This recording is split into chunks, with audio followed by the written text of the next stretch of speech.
Ilonggo. Please subscribe And like. and share. Ayun, magandang araw po no sa lahat nating mga kababayan Luzon, Visayas at Mindanao. Grabe. Grabe itong inamin ni Secretary Larry Gadon. Mga kababayan, itong ibabalita natin. Talagang ito dapat to pakinggan nito mga kababayan. At syempre, alam ito ng mga loyalista, no?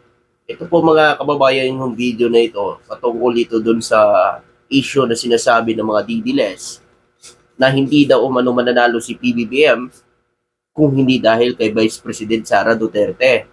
So ito pakinggan po natin itong sinabi po ni Secretary Larry Gadon kung bakit no nanalo si Pangulong Duterte noong tumakbo siyang presidente. At ito naman si VP Sara Duterte kung bakit siya tumakbong Vice President at nanalo siya.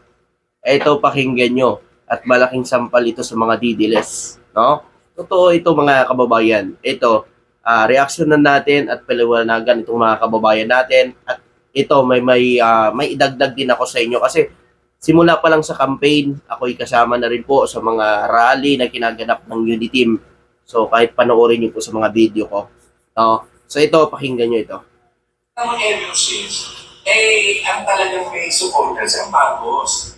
Kaya lang nanalo si Duterte noong 2016 because he was supported by the Marcos loyalists. Bakit sa sinuportahan? No choice. Wala na. So, kaya nanalo si Pangulong Duterte dahil sinuportahan ng loyalista. At dahil na rin, no choice ang mga loyalista na bumoto sa mga presidente. Kasi, biruin ba naman, sino yung tumatakbo noon nung panahon na tumakbo si Pangulong Duterte? Si Binay, Grace po, Rojas. So, alam naman natin mga dilawan yung mga yan. Di ba? So, no choice ang mga loyalista. At isa pa doon, meron din sinasabi, no, si dating Pangulong Duterte na tumatakbo pa lang siya. Ginagamit niya, no, na kasangkapan o pananalita itong kay Pangulong Ferdinand Sr. na ipapalibing niya nga itong mga kababayan, no? Na kailangan na daw malibing. Parang ginagamit niyang kasangkapan ito para bumango siya sa mga loyalista. Diba? Ginagamit niya itong kasangkapan. At mismo si Pangulo Duterte, inamin niya yan. Hindi siya mananalo kung hindi dahil sa Marcos. Ito yan, kasi noon pa may Marcos loyalist na. Tandaan niyo po yan mga kababayan. Diba? Kaya yan ang wala sa inyo mga Didiles. Pwede iboto. Alam na namang iboto namin noon si Rojas. Yes. O kaya si Binay. O kaya si Grace po. Pare-pareho mga dilawan. Ngayon, hindi rin namin mapili doon si the late William Santiago kasi baka magkaroon ng instability. Dahil kasi alam namin that she is dying. She was dying. So, mahirap yun na magkaroon ka ng isang presidente na who will not function, tapos magkakaroon ng instability. Kaya, no choice. Binoto namin si Duterte, hindi dahil gusto namin siya, kundi no choice. Walang iba. Lupit talaga ni Atty. Larry Gadon. Tsaka totoo yan yung mga sinasabi niyo mga kababayan. No choice. Kasi meron din tayong mga nakakausap na mga loyalista. No? At na-interview. No choice lang sila talaga noon. At saka laging mukhang bibig kasi ni Duterte noon si Ferdinand Edralin Marcos, yung senior. No? Yan laging ang mukhang bibig niya. Alam niyo naman mga loyalista, loyal talaga yan. Gusto nilang mabigyan ng kumbaga mabigyan na ng katahimikan, no, ang labi ni dating Pangulong Ferdinand Edralin Marcos, di ba? So yan, kaya pinili nila yan si Duterte. No? Yun po ay sinasabi din ho ng mga loyalista, mga kababayan. Kahit tanungin niyo po sila mga kababayan, sasabihin nila yan, no? Ito, pakinggan pa natin. Na pwede iboto.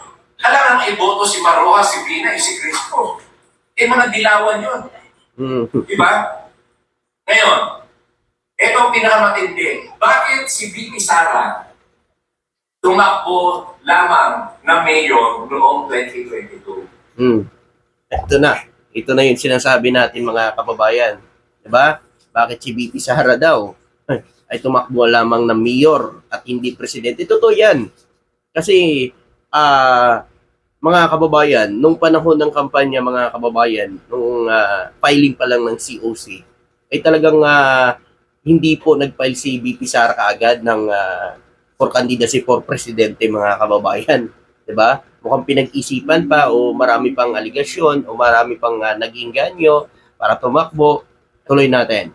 Una niyang certificate of candidacy na inihain ay ang mayor for Davao. Bakit ayaw niyang tumakbo ng presidente kahit sinasabi nila na number one daw siya? Sabi ng survey Kasi nila. lagi mo kang bibig na Kaya ang matitilis totoo niya, alam kasi niya na wala siyang panalo. Kasi noong 2021, before the filing of presidential candidacies, nagpa-survey ang Malacanang.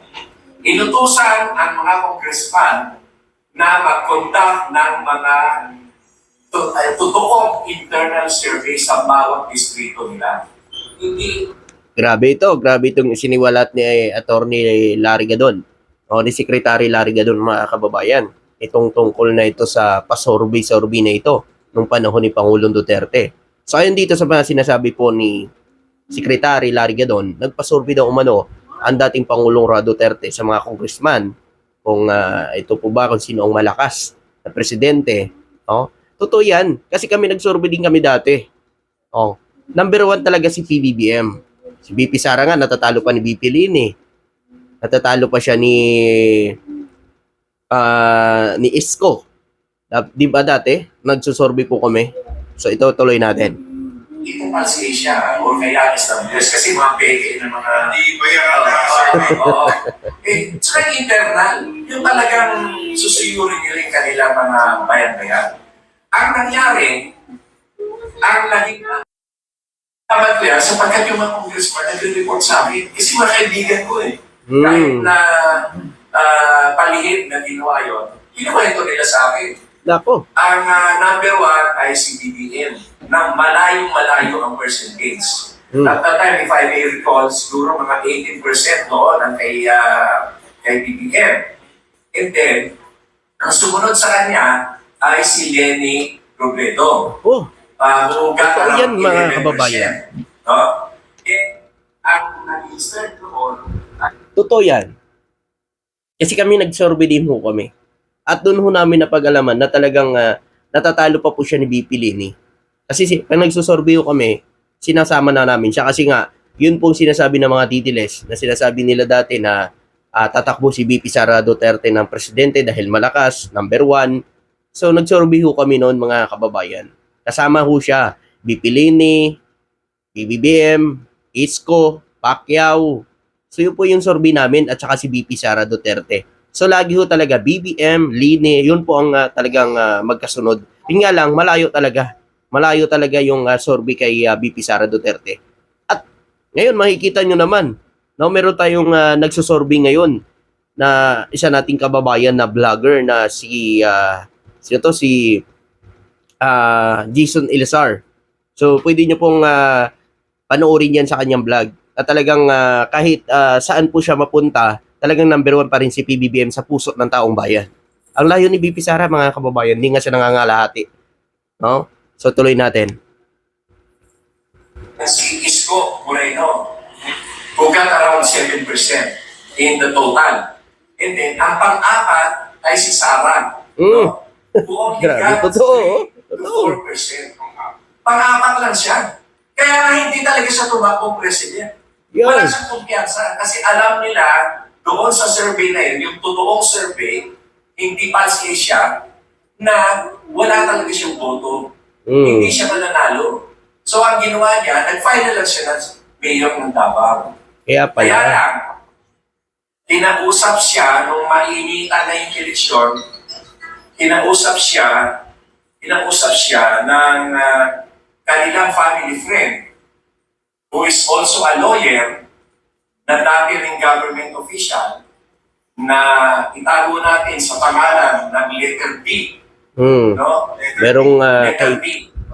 ang sinasabi dito ni Larry Gadon ay meron siyang mga kinausap siya ng mga family at mga kaibigan niya na tumakbo ang mataas na opisyal, mga kababayan. So yun pong sinasabi dito ni Attorney Larry Gadon. So yun nga lang kasi mga kababayan, ito po ay sinabi daw po ito kay si Larry Gadon sa isa sa mga kaibigan niya. Tuloy natin. Ang kanyang pangalan. Yung walang bagigit, baka mamaya, hindi naman siya pumapayag. Kinausap si Sarah at ang sinabi sa kanya, sikat ka lang ngayon kasi anak ka ng presidente. Yes. Pag hindi na presidente yung tatay mo, hindi ka na sikat. Nakakalimutan ka na ng mga tao. Kaya, ngayon pa lang, tumakbo ka na lang, pwede no, is either senator, baka hindi siya manalo senator. Yeah. Pero kung vice president, Senator, hindi mananalo. under BBM, sigurado panalo siya dahil nakatakin lang siya. Yes, tama yun. So, ganun na nangyari. Totoo yun, mga kababayan. No? Kaya sa tumakbo ng Vice President, kasi alam niya na mananalo sa under PBBM.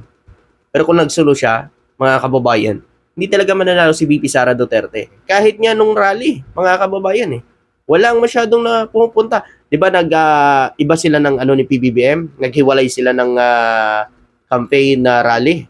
So, kita natin kay BBM talagang dagsaan tao. Pag kay VP Sara Duterte, rally, wala masyadong pumupunta mga kababayan.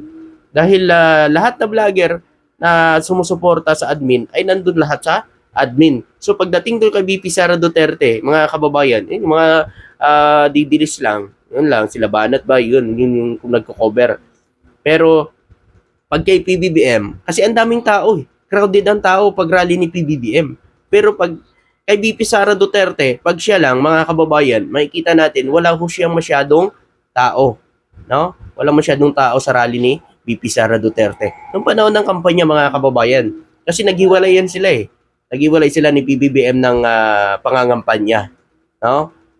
Kaya nga lang siya talaga, nanalo ng Vice President at dahil din sa ating Pangulong Bongbong Marcos. Dahil sa talagang dinalasan ni PBBM. At ngayon, tingnan nyo na lang mga kababayan, no? Itong rally na ginaganap po ng bagong alyansa ng bagong Pilipinas ay parang bumabalik po tayo sa dati.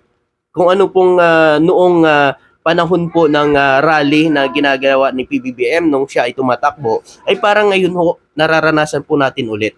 Dahil ginagamit po ng strategy ito ni PBBM.